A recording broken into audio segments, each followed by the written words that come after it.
오늘 말씀의 제목은 내가 예수에 열광하는 이유 찾기, 내가 예수에 열광하는 이유 찾기입니다.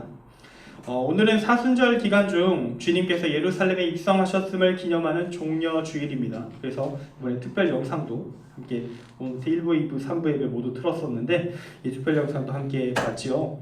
본래 우리 성경 강해를 쭉 해가고 있었기 때문에 이 강해 일정에 따르면 본래 오늘은 디도서 2장을 들어가야 하지만 이번 주는 종려주일이고 다음 주는 부활주일이기 때문에 앞으로 2주간은 좀 절기에 맞춰서 설교를 진행하려고 합니다. 오늘 말씀의 제목을 조금 독특하게 잡아보았습니다. 내가 예수에 열광하는 이유 찾기. 사실 그냥 쉽게 좀 식상한 표현을 쓰면 그냥 내가 예수를 믿는 이유 이런 식으로 쓸 수도 있는데 열광이라고 쓴 이유는 오늘 영상 보셨다시피 오늘 말씀에서 예수님의 예루살렘 입성을 환영하는 사람들, 말 그대로 열광했기 때문입니다. 물론 약간 음악이 좀 아까 깔리다 보니까 음악이 살짝 어둡게 깔리는 것이 점점 후반부로 가면 어둡게 깔리죠. 바리새인들의 등장을 좀 표현하는 의미도 있겠지만 약간 어두운 게 사실 맞습니다. 그 열광의 그 밑에는 조금 어둠이 깔려 있거든요. 그들의 열광, 열정은 사실상 정확히 따져보면 뒤틀린 것이었기 때문입니다. 예수님에 대한 잘못된 기대가 담긴 열광이 그 열정이 아까 그 행진 가운데 드러나고 있습니다. 그들이 어떤 잘못된 기대를 품었는가? 그것에 대한 이야기도 좀 이따 하겠지만 이 내용을 보다 보면 이런 생각도 같이 들어요. 우리의 믿음은 과연 저 정도의 열정이 있는가? 이런 생각도 같이 듭니다. 21세기 현대 한국인들의 믿음은 지금 우리 믿음의 현재는 어떠한가라는 것이죠. 얼마 전에 제가 요즘 유튜브로 좀 쉴 때마다 유튜브를 사실 보고 있어요. 휴식 시간용인데 딱 유튜브를 보다가 이제 슈카월드 씨라는 분께서 이제 유튜브를 하는데 2021년 옛날 영상들도 계속 나오잖아요. 보다 보면 2021년 영상이 나왔습니다. 그때 한국갤럽의 조사 결과를 알려줬었어요. 그 조사 내용이 뭐였냐면 20대의 무종교인 비율, 무신론자 비율이 78%라는 겁니다. 20대의 무신론자 비율이 78%다. 나 종교가 없다 하는 사람이 78%라는 거죠. 보통 우리가 대략적으로 어떤 종교를 보든 간에 대한민국 내에서 종교를 가진 사람들의 비율을 대략 50% 정도로 보고 있거든요. 그래서 그 영상 딱 보는 순간 순간 정말 많이 떨어졌구나. 20대가 특히 많이 떨어졌구나 싶었습니다. 그리고 그 영상 본 김에 한국갤럽 그 2021년 조사를 좀 자세히 좀 살펴보게 되었어요. 전반적으로 상황이 많이 바뀌었더라고요. 2004년에 한국갤럽 조사에서 한국 성인 중 종교인 비율은 54%였습니다. 우리가 2004년 정도의 기억이 저한테 그게 또 머물러 있었던 모양이에요. 근데 2021년 이 코로나 광풍 가운데서 이루어진 조사 결과는 40%였습니다. 20대만이 아니라 전체 다 합쳐서 40%만 종교를 가지고 있다. 기독교인이라는 게 이게 아니라 종교를 가지고 있다. 40%만. 많이 떨어졌죠. 전체적으로 종교인 비율이 많이 떨어졌습니다. 17년 사이에 대한민국 성인의 14%가 무신론자로 바뀌었다는 이야기예요. 엄청난 변화죠. 참고로 2021년 개신교 인구 퍼센트는 17% 정도 됩니다. 40 중에 17이 개신교다라고 말할 수 있겠죠. 하지만 20대로 넘어가면 상황이 바뀌어요. 22%만 종교를 갖고 있잖아요. 20대에서는. 이거를 이제 종교 분포, 아까 계산해서 종교 분포를 고려해서 20대 중에 개신교인, 교회를 다니는 사람은 몇 명인가 따져보면 9% 정도 됩니다. 전국 인구의 20대 인구의 9%만 교회를 다니고 있다라는 거죠. 그리고 사실 이 한국갤럽 같은 이 조사기관에서는, 사회에서 만든 조사기관에서는 이런 걸 물어봐요. 당신의 종교는 무엇입니까? 당신 종교는 뭐냐? 이렇게 물어보기 때문에 퍼센트가 실질 퍼센트보다 사실 좀 높게 나오는 경향성이 있습니다. 예를 들어서 우리 교회 청년부 재적 인원은 꽤 많습니다. 부모님들이 자녀들을 데이터를 안 뽑아주시는 경우도 있겠죠. 그거까지 따지면 더 많아질 텐데 제가 일단 제 손에 잡히는 인원은 63명이에요. 63명이 우리 청년부 재적 인원입니다.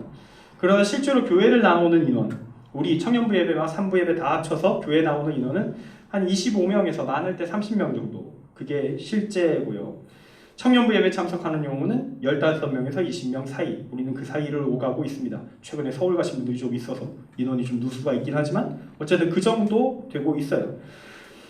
어쨌든 교회를 실제로 안 나오지만 교회 또는 한두 번 왔다 갔다 말았지만 연락이 닿아서 명단이 유지되고 있는 사람들, 또는 부모님 때문에 교회 재정 명부에 올라와서 지울 수가 없는 사람들, 부모님이 원하지 않고 절대적으로 다 반대하시고 어떻게든 데려와야 된다 얘기하시기 때문에 명부에 올라 있는 사람들, 이런 사람들이 사실상 절반 이상입니다. 예배를 안 드리지만 명부에 올라 있는 사람들.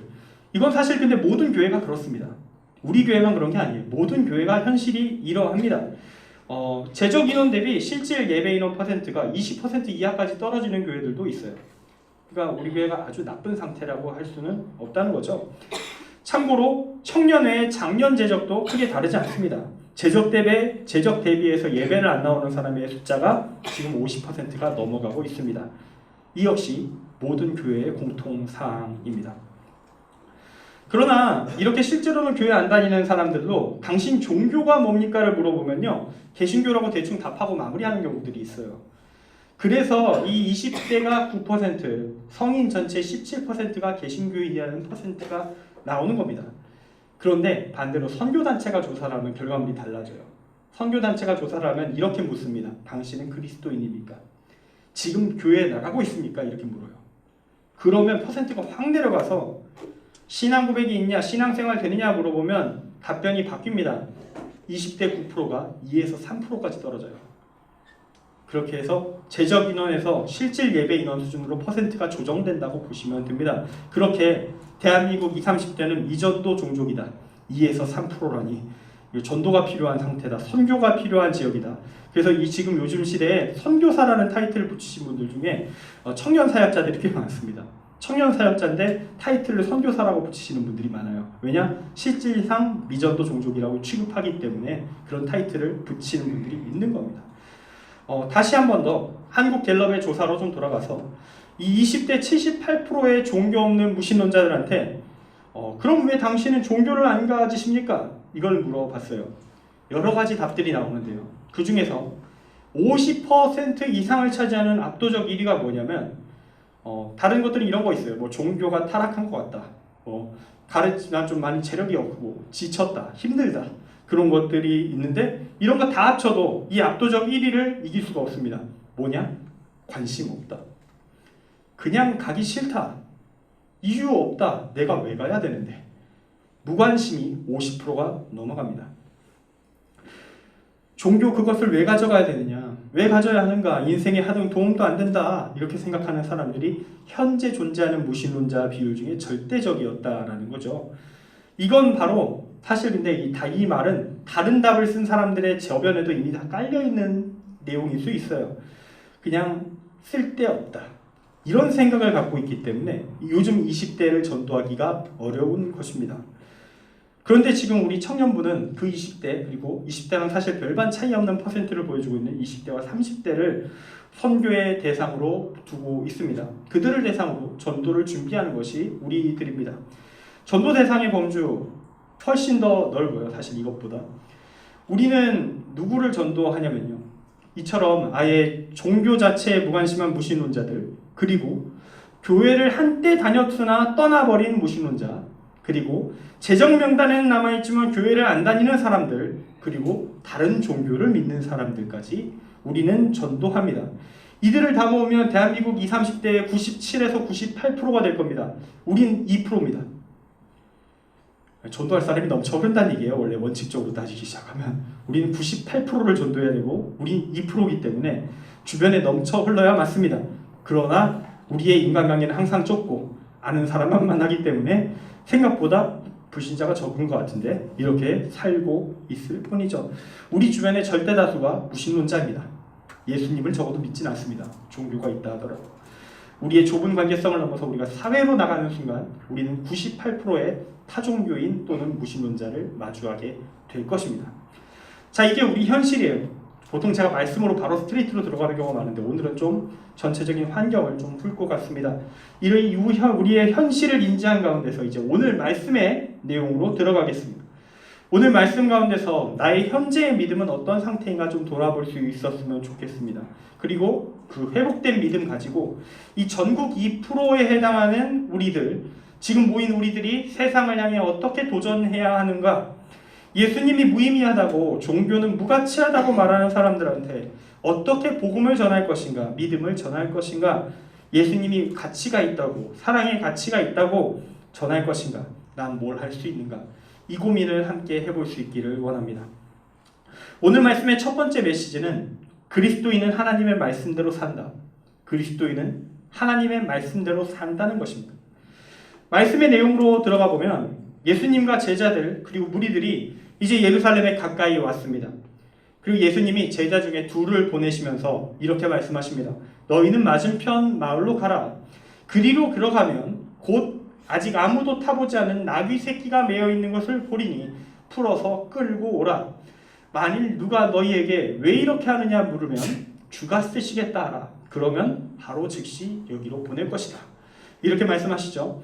나귀 새끼, 위대한 선지자의 입성 도구로 사용되기에는 적절치 않게 여겨지는 것이지만 여기에는 예수님의 특별한 의도가 있었습니다. 그것은 바로 성경 말씀, 스가랴 선지자를 통해서 내려졌었던 하나님의 말씀을 성취하기 위한 것이었습니다.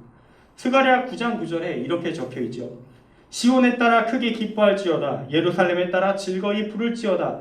보라, 내 왕이 내게 임하시나니 그는 공의로우시며 공구원을 베푸시며 겸손하셔서 나귀를 타시나니 나귀의 잡은 것 곧 나귀 새끼니라. 아멘.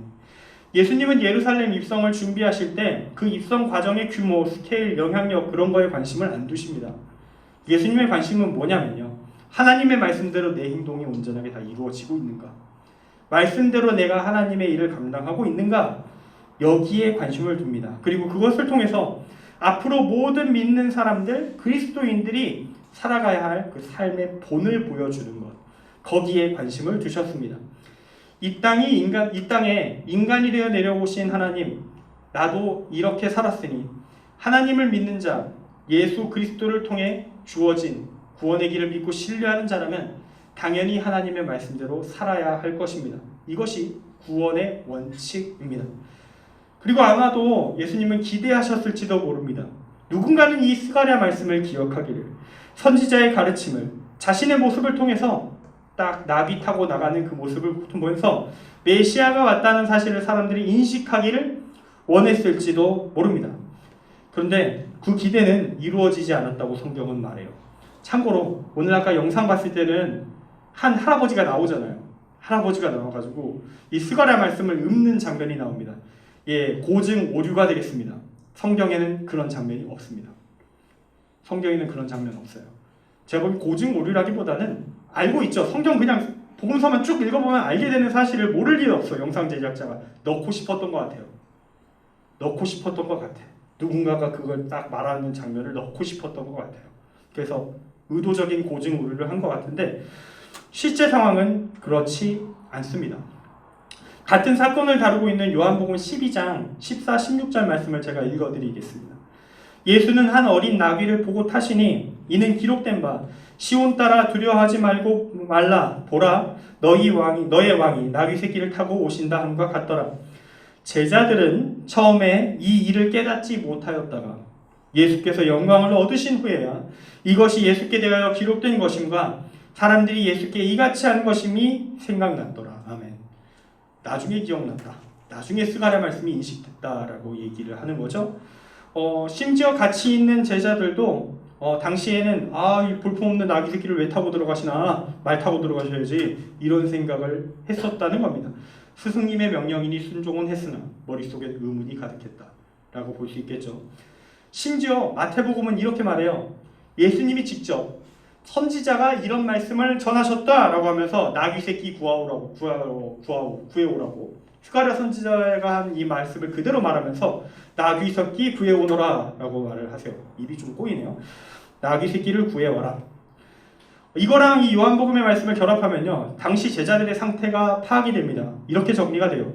아니 선지자의 말이라 하셨는데 나는 그 말씀이 뭔지 잘 모르겠고, 개선장군처럼 좋은 말 타고 가셔야지 왜 나귀 새끼를 타시나 하면서 투덜거리면서 갔다. 제자들의 반응이 그러했다라는 걸 우리는 추정할 수 있겠죠. 메시아를 그토록 열망하고 기대하고 있던 당시 유대 사람들이 막상 메시아에 대한 성경 말씀을 이루어 가시는 예수님을 나중에서야 인지했다는 겁니다. 거기서 우리가 알게 되는 건 뭐냐면요, 말씀을 붙들고 말씀을 나의 삶으로 체화하고 살아간다, 말씀대로 산다라는 게 얼마나 어려운가. 그것을 꿈꾸며 그것을 바라며 살던 사람들도 자기 보고 싶은 것만 보고 많은 것들을 버리고 있었다는 얘기예요. 말씀대로 산다는 건 그렇게 참 어려운 것입니다. 어쨌든 예수님은 사람들이 알아듣든 알아듣지 못하든지 간에 최선을 다해서 하나님의 말씀 그대로 살아가십니다. 이러한 세세한 구절들을 자기 삶을 통해서 이루어 가셨던 것도 있지만, 예수님의 삶은 하나님의 뜻을 현실 속에서 따른다는 것이 무엇인가, 그것을 온몸으로 보여주시는 것이었어요. 그분은 스스로 온 율법과 선지자의 강령이라고 정의하셨던 것, 내 마음을 다하고 목숨을 다하고 뜻을 다하여 주 너의 하나님을 사랑하는 것과 내 이웃을 내 자신같이 사랑하는 삶을 실제로 실천하셨습니다. 그리고 그 삶을 나중에 모든 믿는 그리스도인들에게 본으로 제시하십니다. 베드로전서 2장 21절 말씀입니다. 이를 위하여 너희가 부르심을 받았으니 그리스도도 너희를 위하여 고난을 받으사 너희에게 본을 끼쳐 그 자취를 따라오게 하려 하셨느니라. 아멘. 모든 그리스도인은 이 사랑의 삶을 살아가셨던 예수님을 본받아 살아가야 하는 존재입니다. 그 예수 그리스도를 본받음이 곧 믿음 그 자체이기 때문입니다. 그러나 우리 현실은 어떨까요? 그렇지 않은 것도 같습니다. 아까 말한 그 한국갤럽의 2021년 조사는 종교를 믿지 않는 사람들이 또 호감을 어느 종교에 느끼느냐를 또 조사를 했어요. 가장 호감도가 높은 데는 불교입니다. 불교 20%, 천주교 13%, 개신교 6%. 개신교에 대한 호감도가 제일 낮습니다. 그리고 불교가 제일 높아요. 사실 이런 반응이 나오는 데는 예상된 결과이기도 해요. 이유가 있습니다. 딱 보면 불신자들이 좋아하는 순서는 뭐냐면요, 그 종교를 믿는 사람한테 최대한 터치 안 하는 곳을 좋아합니다. 일 안 시키는 곳, 이런저런 거 뭐 하라고 안 하는 곳을 제일 좋아하고 있어요. 불교는 사실상 깊게 믿는 사람들, 절을 열심히 다니는 사람은 거의 없습니다. 많지 않아요. 그냥 이런 곧 부처님 오신 날 오니까 막 연등들이 깔리는데 이럴 때 헌금을 좀 많이 하긴 하지만 그 외에는 별로 절을 많이 다니거나 열성적으로 활동하는 사람은 소수파지요. 그냥 가문의 종교를 따라 우리는 불교지 이러고 있는 경우들이 절대 다수입니다. 가톨릭은 예배만 나오라 이 정도를 얘기하는 정도지 이런저런 봉사를 잘 요구하지 않아요. 하고 싶으면 하고 하기 싫으면 말고, 이런 분위기가 가톨릭에는 있습니다. 가톨릭 예배 시스템 자체가 딴 봉사자 안 붙어도 그냥 사제들만 있어도 예배가 구현이 가능하게 시스템이 짜여져 있어요. 그래서 굳이 봉사자가 필요 없거든요, 많은 경우. 요즘 좀 청년부에서 이제 드럼 들어간다고 하더라고요. 이제 드럼 들어온다고. 그리고 요즘 가톨릭에서 제일 힘든 게 뭐냐면 음향 시스템을 제대로 짜본 적이 한 번도 없어가지고 관련된 예산을 구성하는 것 자체에 상당히 애를 먹어서 청년들이 많이 힘들어한다, 이런 얘기를 좀 제보로 들은 적도 있습니다. 이제 좀 바뀔락 말락하고 있는 거예요. 그 전까지는 그런 것도 없었다라는 것이죠. 그런데 개신교는 과거부터 참 많은 것을 요구해 왔었습니다. 평신도들의 봉사가 필요한 곳이 곳곳에 많고요. 그 부담감이 무신론자들에겐 참 불편하겠죠. 불편한 요소가 될 수 있을 겁니다. 난 아무것도 하고 싶지 않은데 종교를 통한 평안과 나름의 이득만 좀 얻고 싶을 뿐인데 자꾸 뭘 시켜, 이게 싫다 할 수 있다는 겁니다. 그렇지만 그럼에도 불구하고 꼴찌라는 것은 좀 마음이 좀 아픈 일이죠. 그래도 왜 꼴찌지? 열정이 많다는 것, 하는 일이 많다는 것, 요구하는 것이 많다는 건 꽤 열심히 움직이고 있는 종교라는 겁니다. 활동성이 있는 종교다라는 거죠. 근데 그 열심히 움직인 결과가 호감도 순위 꼴찌다. 무엇을 의미할까요? 우리는 과연 예수님의 사랑을 실천하는 종교로 이해되고 있었을까요? 아니, 정말로 사랑의 종교로 인식되고 있었다면, 예수님의 말씀을 알고 이해했고 실천하고 있는 상태라면, 믿게 되면 그 종교로 가면 감당하게 되는 부담감을 고려하더라도 적어도 호감도 순위 꼴찌는 아니라 중간은 가야 되죠. 근데 꼴찌라는 겁니다. 어쩌면 타락한 종교의 가장 대표 주조로 개신교로 지목되고 있는 상태는 아닌 것인가? 이 질문을 우리에게 좀 던지게 됩니다. 아까 종교가 없는 사람 중 종교를 안 가지는 이유 1등이 관심이 없어서라고 했어요. 이게 54%입니다. 그리고 그 다음 순위는 뭐냐면요, 종교에 대한 불신과 실망입니다. 이게 19%입니다. 어쩌면 이 19%의 지분이 개신교에 몰려있는 것은 아닌가, 호감도 순위 꼴찌에 몰려있는 것은 아닌가, 이런 생각을 지울 수가 없어요. 왜냐, 나머지 사회는 좀 중립적이거든요. 정신적 시간적 여유가 없어서 17%, 내가 나를 믿기 때문에 8%, 다 중립적인 사유예요. 그렇기 때문에 호감도를 논할 수 있는 사유가 아니므로 어쩌면 이 부정적인 요구사항, 부정적인 반응이 개신교에 몰려있을 수도 있다는 겁니다.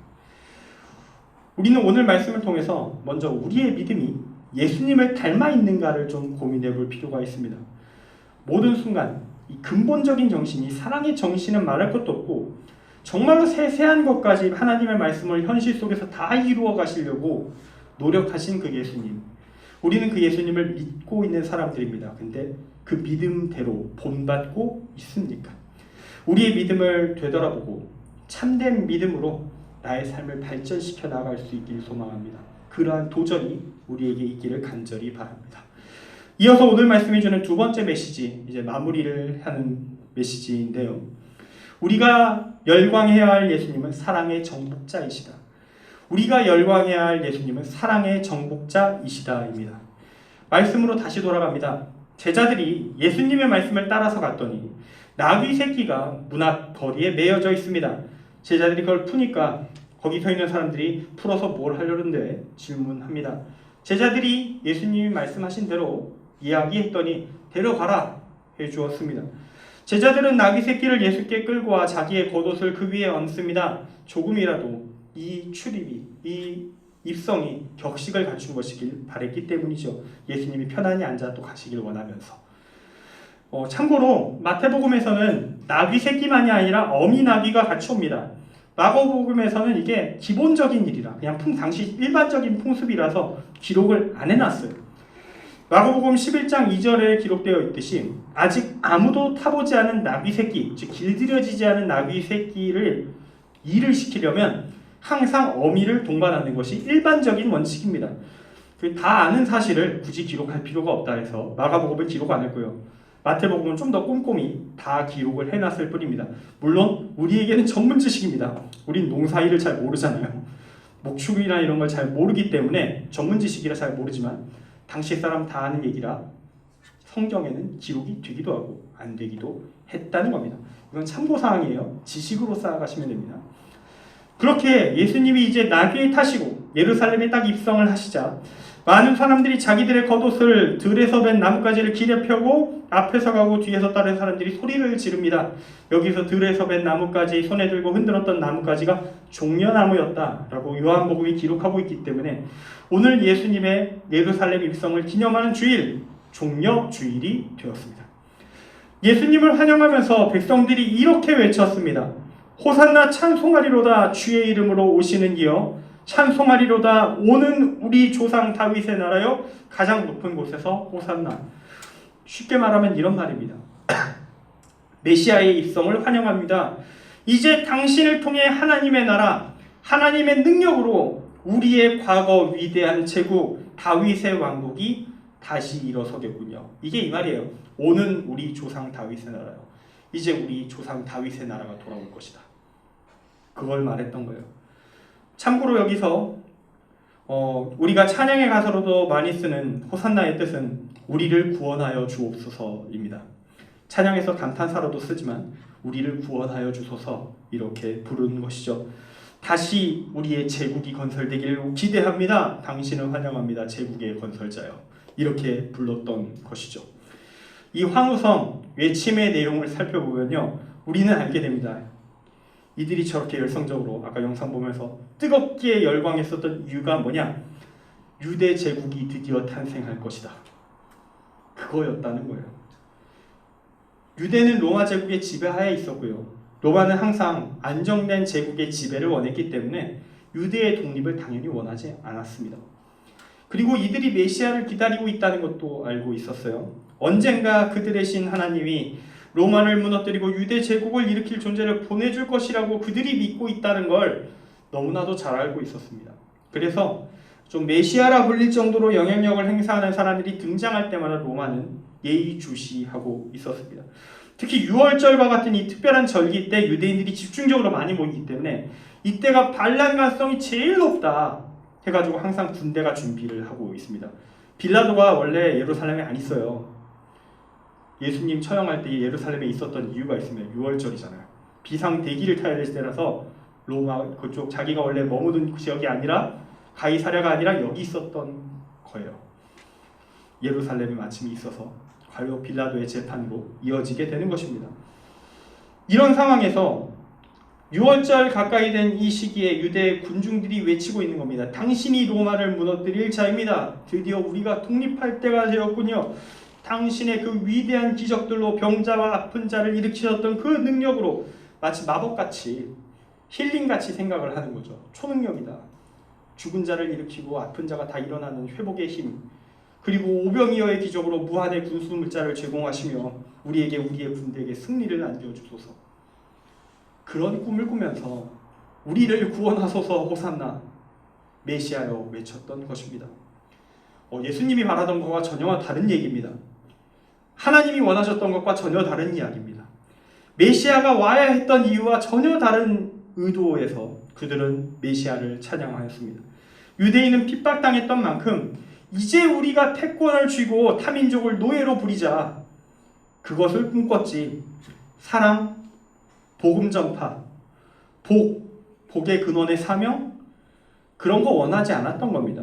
그들이 원하는 메시아는 정치적인 메시아, 강력한 군주, 어쩌면 히틀러와 같은 존재. 그들이 원하던 메시아는 그런 존재였던 것입니다. 그렇기 때문에 이 사람들이 급변합니다. 예수님이 무력하게 적들의 손에 딱 잡히는 순간 유대의 지도자들과 로마의 권력자들에게 붙잡히자마자 급히 돌변하는 것입니다. 그들이 원했던 것은 저들을 멸하는 것인데 지금 역으로 저들에게 붙잡혔단 말이죠. 무력하게 죽으러 가고 있단 말입니다. 그런 예수님은 메시아일 수가 없죠. 이들은 오히려 배신감에 젖어 소리를 지르는 겁니다. 나를 속인 저 사기꾼 놈을 죽여라. 그렇게 예수님이 십자가에 달리게 되시는 겁니다. 예수님이 걸어가시던 그 메시아의 길은 이 인간들이 원하던 정치적 메시아의 길, 이기적 욕구를 충족시키는 일, 누군가를 압제하고 지배하는 권력의 길이 아니었습니다. 예수님은 사랑을 전하셨습니다. 사랑으로 이 땅을 정복하길 원하셨습니다. 사랑이 아니라 이기적 욕망으로 가득 찬 인간들에게 이 땅에 내려오신 하나님께서는 사랑의 길이 무엇인가, 하나님의 뜻을 따르는 삶이 무엇인가, 그 삶이 죽음으로 끝나는 것이 아니라 부활이라는 희망이 있다는 것을, 그때 하나님이 진실로 영원한 생명을, 구원을 허락하신다는 것을 보여주기 위해서, 본을 보이기 위해서 이 땅에 오셔서 사랑의 삶을 사셨습니다. 그리고 결국 인간의 욕망에 의해 욕망을 쫓던 지지자들과 마찬가지로 욕망을 쫓던 유대의 지도자들과 로마 제국에 의해 죽으셨습니다. 그리고 그분이 부활하셔서 우리에게 말씀하십니다. 이 사랑의 길에 구원이 있다. 이 사랑의 길에 인류의 회복이 있다. 진실로 공의와 평화가 이루어지는 길이 여기에 있다. 같이 가지 않겠느냐? 이렇게 물으십니다. 지금도 우리에게 묻고 계십니다. 얼마 전에 저는 이런 이야기를 한 목사님과 이야기를 나눈 적이 있습니다. 이 이야기, 복음의 이야기가, 사랑의 이야기가 너무 뻔하지 않냐는 얘기예요. 올바로 살아라, 선하게 살아라, 사랑하며 살아라. 이게 교회에서 가르치는 가르침의 사실상 전부입니다. 모든 최종 결론은 여기로 가요. 그래서 예수님이 이렇게 얘기하셨던 거예요. 하나님을 사랑하고 내 몸과 같이 내 이웃을 사랑하라. 이게 전부다 라고 얘기하실 수 있었던 이유가 그거예요. 기독교가 가르치는 건 단 하나, 사랑 하나입니다. 그러니까 이런 거예요. 그게 전부면 너무 진부하지 않냐고. 너무 많이 듣고 사는 얘기 아니야. 다 아는 수준의 이야기 아니냐. 그래서 교회를 안 오는 거 아니냐. 그걸 매주 들으러 올 이유가 없다. 이미 다 알고 있는데 뭐가 문제냐. 또 들을 필요는 없다. 이렇게 생각하는 사람들이 있다라는 것이죠. 네, 맞습니다. 진부한 이야기 맞습니다. 그런데 그럼에도 불구하고 교회는 이 진부한 이야기를 반복할 겁니다. 이 진부한 이야기 들으러 매주 오라고 얘기할 거고요. 수시로 들으러 오라고 할 거고요. 그리고 요청할 겁니다. 왜냐하면요, 그렇게 다 아는 사람들이 왜 이렇게 엉망으로 삽니까? 다 안다면서 왜 제대로 행하는 자들이 없습니까? 그거 다 아는 대로 행했으면 이 세상이 훨씬 벌써 많이 바뀌었을 거예요. 훨씬 다른 세상이 왔을 겁니다. 모두가 선한 이들로 가득했겠죠. 하지만 그렇지 않잖아요. 우크라이나 러시아 전쟁 보고 있잖아요. 계속 유튜브나 이런 것 중에서 소식을 듣고, 저도 정치학 전공자, 전직 정치학 전공자이기도 하기 때문에 관련된 분석도 하고 또 다른 영상들도 보고 있습니다만, 결론은 이런 거거든요. 우크라이나도 실수한 게 있어요. 따져보면 러시아 사람들 우크라이나어만 써라. 자기 국가 내에 있는 사람들 러시아어 안 썼으면 좋겠다. 러시아와 좀 거리를 두고 다른 쪽으로 이제 자리를 잡으려고, 정치적인 노선을 잡으려고 하는 과정 속에 자국 내에 있는 꽤 비율 높은 러시아인들을 상당히 좀 공격했죠. 러시아는 그걸 보면서 빌미를 잡아서 이번 기회에 쟤네 기강 잡아야지 하면서 군대를 치고 들어온 겁니다. 영토도 넓히면 더 좋고 그러면서 치고 들어왔죠. 이 치고 들어왔을 때 서방 세계는 비난을 많이 했지만 군수물자 지원까지만 하고 더 이상 안 합니다. 사실상 군수물자 지원도 왜 했을까요? 여론이 너무 안 좋아지니까. 사람들이 이거 뭐야, 지금 이 시기에 전쟁이 뭐야 하면서 사람들이 분노하니까 분위기 봐서 지원을 안 할 수는 없고 하면서 군수물자 지원을 했을 뿐이에요. 근데 군대를 동원 안 해요. 끝까지 나토 가입 승인 같은 거 안 합니다. 왜냐? 그럼 러시아랑 전면전을 해야 되잖아. 그리고 러시아랑 전면전하면 서유럽은 스트레스가 있습니다. 지금 천연가스나 관련된 에너지 자원들을 러시아로 다 수입하고 있어요. 갑자기 정전이 될 수 있다는 거예요. 독일과 프랑스가 정전이 올 수 있다는 얘기예요. 바로 그대로 끊어버리면. 실제로 최근에 노드스트림 2라고 천연가스 노선이 2개가 있었는데 이제 두 번째 거 만들고 있었는데 2를 끊었습니다. 2를 끊고 나서 독일이 안 하겠다, 2를 중단하겠다 했더니 러시아가 좀 후에 다시 연락이 왔대요. 원도 끊어줄까?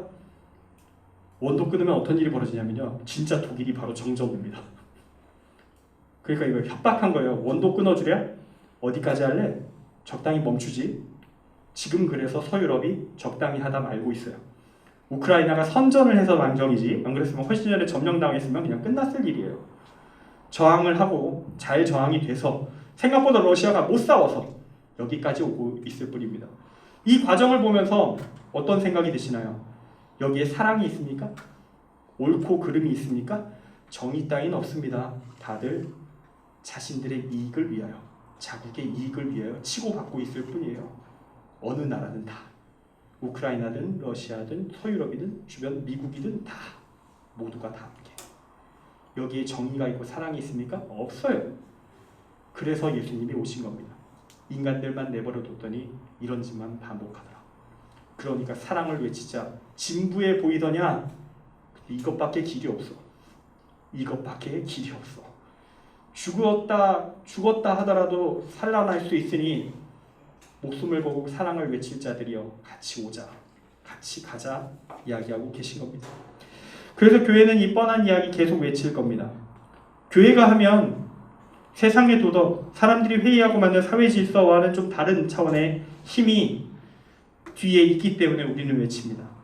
교회 뒤에, 정확히는 교회의 가르침 뒤에는 이 세상을 창조하신 주님, 살아계신 하나님이 계시기 때문에 우린 그 하나님의 뒤에서 계시는 그 하나님의 뜻을 믿기 때문에, 이 땅에 정의가 살아 숨쉬길, 사랑이 넘쳐 흐르길 원하시는 그 하나님의 뜻을 믿기 때문에, 그리고 그 사랑의 길을 선택한 사람들을 통해서 하나님이 일하실 것을 믿기 때문에, 그렇게 믿는 자에게 구원이, 영원한 생명이, 부활이 주어질 것을 믿기 때문에 우리는 도전합니다.